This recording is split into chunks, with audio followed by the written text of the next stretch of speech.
Mariners put the weight of their 2024 draft class on their first 2 picks. Was that the right call? Joe Doyle of Future Star Series joins me to break it all down.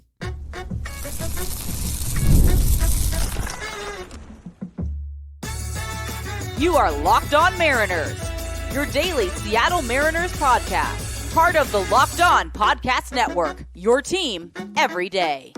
Ahoy, sailors. It is Friday, July 19th, 2024. This is Cijntje Gonzalez for the Locked On Mariners podcast, part of the Locked On Podcast Network, your team every day. On today's show, Joe Doyle of Future Stars Series will break down the Mariners 2024 draft class and also help preview the trade deadline. Tell us which prospects he thinks could get dealt by Seattle here in the next couple weeks. But before we get into our show, shout out to our title sponsor today, Booking.com. Booking.yeah. The right stay can make you a fan of any city, even your rivals. Check out Booking.com for your stay today. And if you want to hear from me and Colby even more and help support the show, check out our Patreon. The link is in the description, and you can sign up for a free 7-day trial. All right, let's visit with Joe.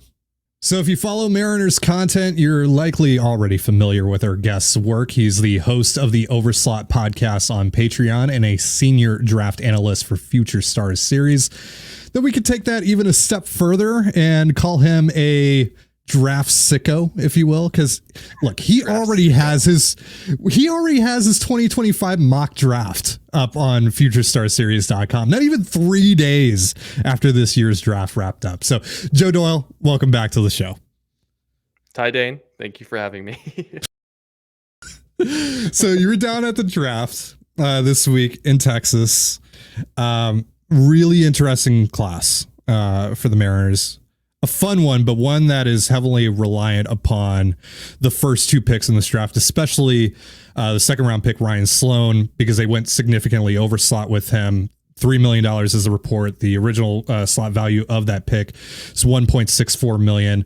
Obviously, that has a pretty substantial trickle down effect on how the Mariners could approach the rest of the draft and, you know, what they could do and what they couldn't do. So first, I want to just get your overall reaction to that draft approach. And then why was Ryan Sloan worth doing that for the Mariners? Yeah, in terms of the draft approach, I would say ordinarily, I wouldn't be a huge fan of it. For me, I like it when a team has some athletic upside in the 4th, 5th, 6th round. I like it when the team has some starter clay that they can kind of work around in the 6th, 7th, and 8th round. And by taking Ryan Sloan in the 2nd round, they effectively punted the 3rd round. They punted the 4th round. And depending on what it ends up costing to land Aiden Butler, the 6'6" righty from the JUCO, I would imagine that probably cost them the ability. They probably had to punt the 7th and 8th round. So, long story short, they definitely cleaned up with relievers in this class. Do I think Ryan Sloan is the type of kid that you do that for? Absolutely. But to bring it all full circle, I guess my opinion on doing it specifically in the 2024 draft is, if you look around at other draft classes from around the league, there was so much trash. I mean, like, to put it kindly, this was not a good draft. There were not a lot of exciting players to be had in the 6th, 7th, 8th, 9th, 10th round. So if there was ever going to be a draft to do quality over quantity and kind of take a couple of shots at the all-star apple, I think 2024 is probably that year. So let's dive into Ryan Sloan a little bit more. What do you like about Sloan? What do you think his upside is? All that. Well, I mean, he's already bigger than every starting pitcher on the Seattle Mariners roster. So he's a grown man. He's every bit that of a grown man. I saw a video of him the other day, and man, he is built. For an 18-year-old kid, together. He is built. Yeah. Yeah. There's no beer belly there. It is tree trunk legs. It is broad barrel shoulder. I mean, the kid is built like Lance Lynn, and that's why I've compared him to Lance Lynn for this whole time. I heard that, I wasn't watching obviously, but I heard that in the telecast they compared him to Garrett Cole. That seems rich. I mean, I'm not saying Ryan Sloan can't become Garrett Cole, but comparing him to the best pitcher of his era is a little rich for my blood. But no, listen, it's fastball, it's cutter, it's slider, it's changeup. The fastball value is going to be something that I watch for in the minor leagues, because at times he would ride the ball, at times he would sink the ball. I think the way that his arsenal is built, being so changeup reliant, they might end up going sinker, well, a little bit more sinker changeup rather than four seam ride changeup. He's going to definitely add a cutter with the way that his pitch metrics grade out. The slider, the biggest thing that I have with Ryan Sloan that I'm concerned about, and I think it's the reason that I don't believe in him becoming a number one, is his spin rates on breaking balls was always fringy at best. I mean, it was definitely below average. We're talking like 2250, 2300, at least when I saw him. So I think that would probably preclude him from becoming an ace. But even if he turns into Lance Lynn and you get a solid number two in your rotation for, 6-7 years, that's a risk that you take. And, I've said this on other shows. I know people on the radio have said it. People in blogs have said it. High school pitching is not a safe demographic, but this is about as safe as you're going to get when it comes to a prep arm. So let's talk about Jurrangelo Cijntje, first round pick for the Mariners. You had mocked Trey Savage, the East Carolina righty, to the Mariners right before the draft. Savage fell to them. He was someone that a lot of other outlets had mocked to the Mariners at one point or another as well. Felt like that was kind of the slam dunk there, though we had heard Cijntje's name a lot with the Mariners as well. What do you think led to them ultimately picking Cijntje over Savage?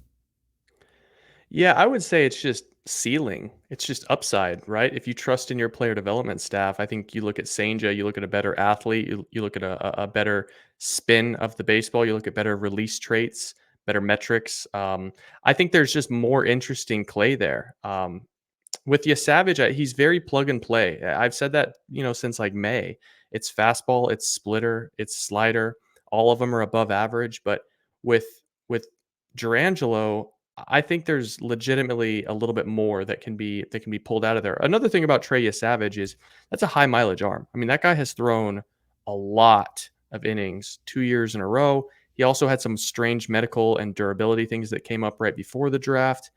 You get less miles on Jurrangelo. You get more interesting clay.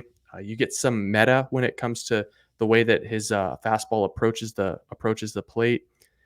I think it was the right choice. I think for 2/3 of the league, Trey Savage would have been the right call. But for teams like the Dodgers and Tampa and Seattle and some of these more advanced pitching metric teams, I think Jurrangelo is going to be the right call. So I know our listeners are really curious about the switch pitching element with Jurrangelo. From everything I've gathered, what I've said on the show and what Colby has echoed as well, is that it's probably not going to last long term. Like, it's probably not going to be a part of his major league profile. Do you agree with that, or do you think this is actually something that the Mariners could develop into a part of his repertoire? I would say if it does become a part of his repertoire, if it's part of his arsenal, it's probably a problem because it probably means he's in the bullpen. Right. I mean, the idea of Jurrangelo having 4 average to plus pitches from the right side and needing to go to the left side for any reason whatsoever, when we've all seen that from the left side, he's 90 to 91 with a worse slider and worse feel for a changeup. Hey, listen, that maybe we're all wrong. Maybe he is just so much more athletically gifted and Seattle sees untapped potential from the left side. But for me, I just think if you can develop him into having an above average changeup with a flat vertical approach angle, fastball, and a back foot slider, that's probably just as effective against left-handed hitters than is an 80 mile an hour slider and a 92 mile an hour fastball. So I think, there could be the situation where it's just not working in a rotation. You got to throw him in the bullpen, and then you kind of do some interesting, unique, weird things. But so long as this guy is planning on pitching 6 innings at the big league level, I just don't see any reason for him to pitch left-handed. More from my conversation with Joe Doyle in just a moment. But first, a reminder, this episode of the Locked On Mariners podcast is brought to you by Booking.com and eBay Motors. Passion, drive, and patience. What brings home the winning trophy is also what keeps your ride or die alive. eBay Motors has everything you need to maintain your vehicle and level it up to peak performance. From superchargers, roof racks, exhaust kits, LED headlights, and more. Whether you're into speed, power, or style, eBay Motors has got you covered. And with over 122 million parts to choose from, you'll always find exactly what you're looking for. With eBay Guaranteed Fit, your part is guaranteed to fit your ride every time or your money back. Because with eBay Motors, you're burning rubber, not cash. With all the parts you need at the prices you want, it's easy to turn your car into an MVP and bring home that win. Keep your ride or die alive at ebaymotors.com. Again, that is ebaymotors.com. Eligible items only. Exclusions apply. eBay Guaranteed Fit only available to U.S. customers. With summer travel heating up, especially travel for baseball games, it's time to explore those U.S. cities you've always secretly wanted to learn more about. Yes, I'm talking about your rival cities.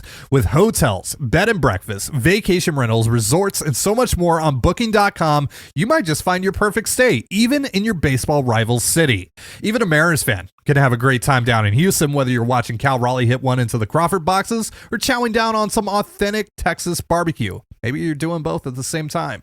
From hotels that look over stadiums to family-friendly resorts, Booking.com has so many choices across the U.S. for your summer travel this MLB season.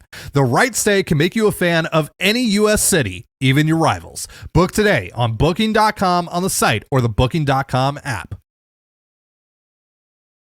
So who else in this class kind of intrigues you? We already talked about how going after Sloan, giving Sloan $3 million impacted the rest of the class. And they had to, sacrifice some potential talent over the course of the rest of the draft. And you already talked about how bad the draft is or the draft was in general, just in terms of talent, especially in the later rounds. But yeah, who are some of the guys that kind of stand out to you or at least intrigue you from this class?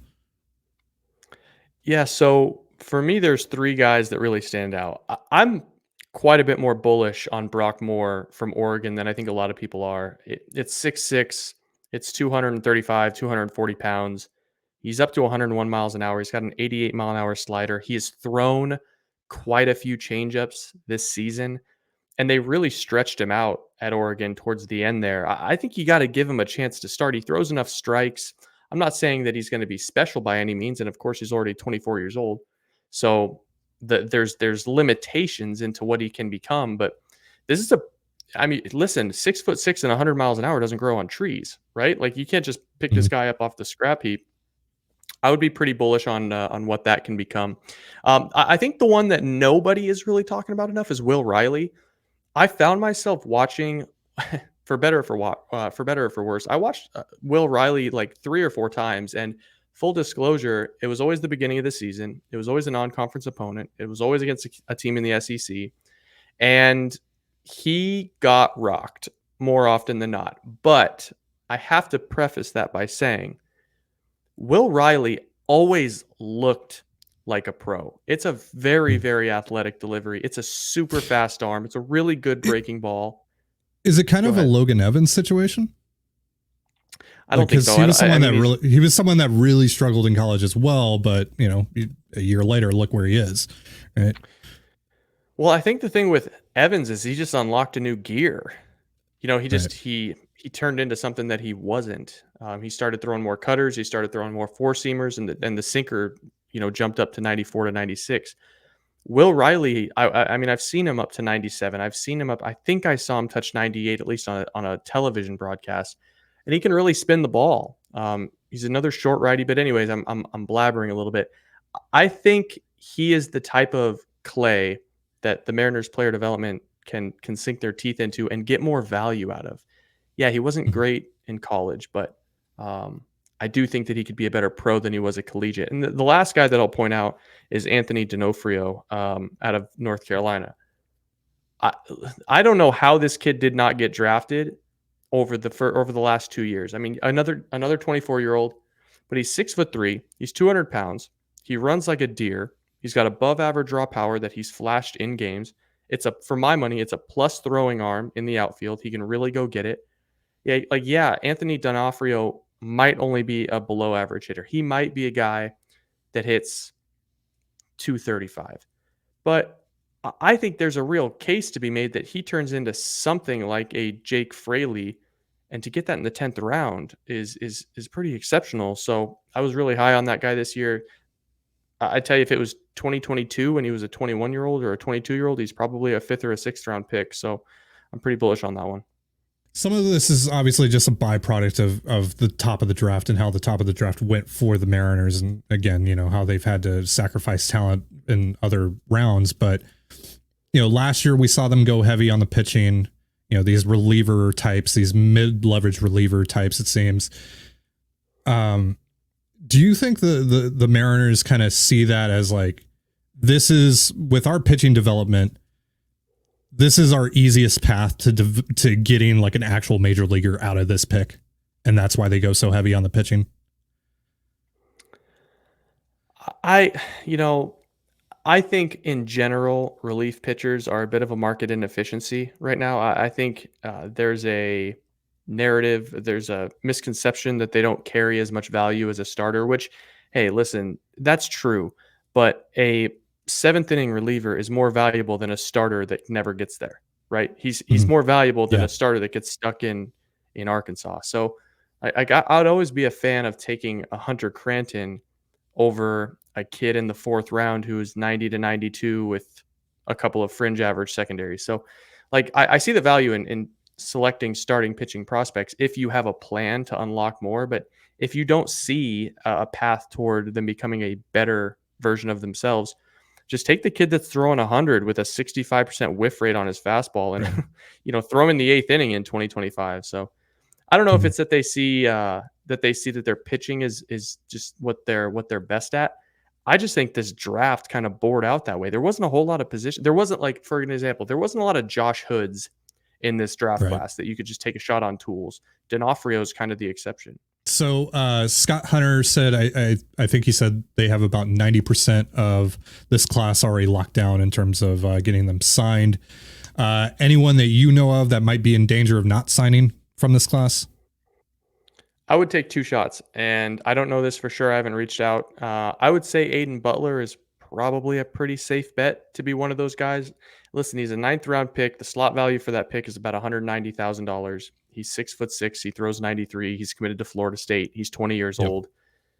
Everything I just said is leverage. I mean, that is leverage personified. So I think he is one that probably needs to get pushed across the finish line. The other one is probably Brian Walters. I think he was the 19th rounder out of Miami. Mm-hmm. It's really, really good stuff. He is already 22 years old, or if he's not 22, he's going to be 22 pretty soon. He barely pitched this year. I mean, there's a chance that he wants to just take a shot on himself. Maybe thinks he can start at Miami in 2025. So those would be my best guesses. And I sure hope they land Brian Walters, because that's a really, really unique arm. My conversation with Joe Doyle continues in just a moment, but first a reminder, this episode of the Locked On Mariners podcast is brought to you by Tax Network USA and Stitch Fix. Here on Locked On Mariners, we pride ourselves on getting you the latest news for your team, whether it's the offseason, the draft, spring training, or the playoffs. It's year-round. You know what else is year-round? Collection season. Just because tax season is over doesn't mean the IRS will stop coming after you for unfiled taxes. The IRS can garnish your wages, levy your bank accounts, and even seize your property. Don't let the IRS target you. Let the licensed professionals and tax experts at Tax Network USA go to bat for you. With over 14 years of experience and an A+ rating by the Better Business Bureau, Tax Network USA has saved their clients over $1 billion in tax debt. Whether you owe taxes, have complicated matters that require tax planning, or finally hit that parlay this season and need help correctly filing, call 1-800-549-1000. That's 1-800-549-1000 or visit tnusa.com/lockedon. See the link in this episode description. You know that instant confidence boost you get from an outfit that makes you look really good? That is what I get with Stitch Fix. Easily upgrade your wardrobe this year with a professional stylist that helps you find new on-trend favorites that will work for you. I just give my stylist my size, style, and budget preferences. Then I order boxes when I want and how I want. No subscription required. And they send 5 just for me pieces plus outfit recommendations and pro styling advice. I keep what works and send back the rest. And if you don't love something, just send it back. Shipping, returns, and exchanges are always free. Style that makes you feel as good as you look. Now is the best time to get started at stitchfix.com/MLB and get $100 off. That's $25 off your first 4 fixes for a limited time only.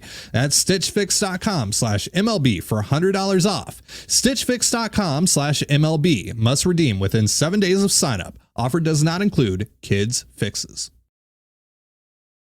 What we've talked about on the show recently is that, even if this team does make a major trade, farm system is still in a really good spot, even if they trade a couple of big names away. And obviously you're going to be able to replenish more and more. Obviously they just did that with the draft, this past week. And they also have the international signing period coming up in January. So for those that don't know, who do they have coming up here in the international signing period? Oh man. I've been checked out of that for a few months. I'm trying to remember so they have Yorger. I almost lost it there for a minute, man. The draft absolutely cooked me. Now the big one is definitely Yorger Batista. 6'1", 180 pounds, left-handed. It's enormous bat speed. It's a really loud, really noisy, really weird, uncharacteristic, unconventional swing that might get exposed a little bit in pro ball, but you got time for him to figure that out. It's tools. He can run, he can throw. It's a massive throwing arm in right field or center field. Some scouts think he can play center field. I mean, to me, he doesn't look like a center fielder, but we'll let time tell. I've certainly been wrong with Julio before, so never discount it. That's the big one that I'm aware of. I could go back and look at my notes. I've got them all written down, but for now, that's going to be the guy that takes the cake. He's going to be the big dollar guy. I think he's a top 15 player in the international class, and by some accounts, he's a top 10. Trade deadline coming up, like I said. Mariners might be big game hunting here. We've heard a lot about Luis Robert. If they were to do something like that, or Jazz Chisholm or whoever, pick a guy, pick one of the bigger names that's getting thrown around right now. Which prospect do you think is most likely to be traded from this farm system? I have to think it's Ty Pete. It's either Ty Pete or Aiden Smith. And the reason I say both of those, well, Ty Pete is left-handed, athletic, shortstop, super young. I mean, it depends on the team. There are teams that don't want someone that is that far away. And I don't know if Ty Pete's ever going to be able to hit left-handed pitching. His swing is entirely different lefty-lefty. So that's something to consider. But you have Emerson, you have Celestin, you have Cole Young, you got Michael Arroyo. There's just a numbers game on the infield, so you got to think one of them is going to move. And I guarantee you teams are going to be far more interested in Ty Pete than they are Michael Arroyo. The baseball card doesn't matter. Scouting screams Ty Pete. And the other one is probably Aiden Smith. He is right-handed. He is running a bit of a K rate right now in Modesto, but there's a lot of tools there as well. He honestly reminds me quite a bit of what Mitch Haniger looked like when he first arrived in 2016, 2017. So those two certainly stand out. That won't be enough for the team to land any sort of Titanic haul. I mean, certainly not enough to get a Luis Robert. If I were to guess the premium guy that would be included in just about any premium package, it would have to be Harry Ford. It would have to be Harry Ford. How do you think this roster is actually going to look 12 days from now when it's all said and done? Sad as it is to say, I think if Mitch Haniger is on the roster on August 1st, they probably didn't do enough. I mean, there are ways to keep him on the roster, and it makes sense. You can upgrade. Do you think you think that's realistic that they would actually move on from him and eat that money? I think Jerry and Justin would be happy to. I don't think they have any. I'm sure they have no qualms admitting this is not a value to the big league roster, and he's actively hurting the team when he's on the lineup card. Would ownership do it, especially for a guy like Mitch, who has been revered and beloved both by ownership and by fans? It's just been so incredibly rough this season watching him trying to perform. Do I think they would eat the money? I think the alternatives are DFAing players or sending down players that are much better players than Mitch Haniger is. So, and the other part of this is I can't imagine another team would be in a hurry to take on that contract, even if Seattle paid $12 million of it. who's gonna buy Mitch Haniger for $4.5 million in 2025? I don't see an avenue toward him making sense for anybody. So as rough and brutal and brash as that sounds, he probably shouldn't be on the team on August 1st. So who are some other prospects outside of the big names that you think could be attractive to other teams at the deadline? Maybe on, like a lower tier deal, like for, the Michael Confortos of the world and guys like that. Well, I mean, Felny and Celestin is quite a bit down the road, but I think, he's had a hard time staying on the field. I mean, we're talking wrist injuries, we're talking hamstring injuries, we're talking, he's been beat up over the first calendar year that he's been a professional baseball player. So I am not as reluctant to move him as I think the fan base is. I think Felny and Celestin, while you don't have a good idea what he is, I think Seattle might be willing to move him for the right deal. Guys that make sense elsewhere. I mean, Brody Hopkins is a guy that's going to garner a lot of attention, right? I mean, it's mid 90s heat. It's a weird release. It's probably going to move pretty quick once they take the training wheels off. I think he makes a lot of sense. Beyond that, I'm not sure how many guys that you look at in this farm system and go, okay, there's quite a bit of ceiling there outside of the top, 12 guys. There's not a lot of, the Jeter Martinez types, the Ricardo Covas, the, Carlos Jimenez, like those guys are so far away. They are a little bit tooled up, but they're so far away that while they're going to garner interest, they're going to be the third piece to something. How aggressive do you want to see the front office get in terms of paying, $1.25, $1.50 for $1 essentially in these trade talks? That's a tough question. I mean, I think it depends on the player. I think if the fit is right, like Nico Horner is such an enormous step up from Josh Rojas right now. If you move the infield around a little bit, I mean, Rojas has been so rough since, May, that I think finding a suitable replacement to plug into the offense for him would be really smart. I would pay $1.20. It's such a weird conversation to have. I'd pay $1.20 for Nico Horner right now, but sure, if you're asking me what I'm going to pay for Pete Alonso, like I'm not paying $1.40 on the dollar for Pete Alonso. I'm not paying mostly for a rental. I'm not gonna blow up the farm system to improve this team. I do think there are going to be deals to be had for guys that are on the fringes, the Jake Fraley types, that would make sense not to, blow up something that is going to look pretty good in a few years. Thank you once again to Joe Doyle for joining the show. Be sure to check out the Overslot podcast on Patreon and all of his draft thoughts on FutureStarsSeries.com.